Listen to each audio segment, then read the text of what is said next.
మూఢాలు మర్మాలు మనందరికీ తెలుసు. మూఢంలో ఏం చేయకూడదు అని పెద్దలు చెప్తూ ఉంటారు. ఇంతకీ ఎందుకు చేయకూడదు, కారణాలు ఏంటి, ఈరోజు తెలుసుకుందాం. మనం గమనిస్తే కూడా ఆకాశంలో గ్రహాలు తిరుగుతూ ఉంటాయి, అవునా?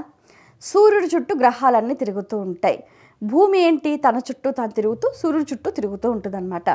అయితే ఏ గ్రహమైనా సూర్యుడి కక్షలోకి వెళితే ఆ గ్రహం అస్తంగత్వం అవుతుంది, లేదా దాన్నే మూఢం అని అంటూ ఉంటారనమాట.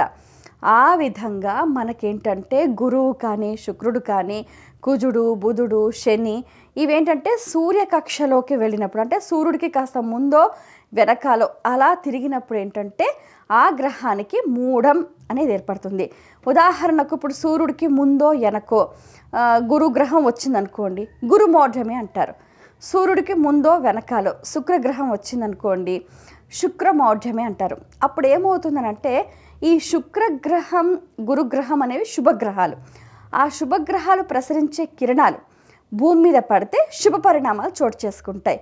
అయితే ఈ గ్రహాల కిరణాలు భూమి మీద పడకుండా మధ్యలో సూర్యుడు అడ్డొస్తూ ఉంటాడనమాట. అప్పుడు ఏమవుతుంది, ఇప్పుడు మనకు ఇటు ఇటు గురువు ఉంటాడు, ఇటు భూమి ఉంటుంది, మధ్యలో సూర్యుడు వచ్చేస్తాడు, అస్తంగత్వం అన్నమాట. అప్పుడు గురువు తన కిరణాలను భూమి మీద ప్రసరింపచేయవు. ఒక విషయం మనం గమనించాలి, ఏంటంటే గ్రహాలు ప్రసరించే కిరణాల ప్రభావం మన మానవ జీవన మనుగడ పైన విశేషమైన ప్రభావాన్ని చూపిస్తూ ఉంటుందన్నమాట.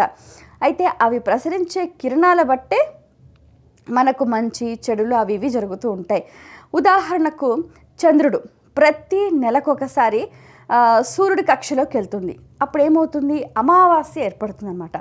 అందుకనే మన పెద్దలు అంటుంటారు కదా, అమావాస్య రోజున ఏది చెయ్యొద్దు, ఏ శుభకార్యం వద్దు అని అంటుంటారు. కానీ తమిళనాడు వాళ్ళు చెయ్యొచ్చు అంటారు. ఎందుకంటే అటువైపు వాళ్ళకి ఏంటంటే అటువైపు ఉన్న వాళ్ళకు ఆ గ్రహం కిరణాలు అటు అనుకూలంగా ఉంటాయి, కానీ ఇటువైపు ఉన్న వాళ్ళకి మనకు అంత అనుకూలంగా ఉండవు కదా, అందుకనే చేయకూడదు అని అంటూ ఉంటారు.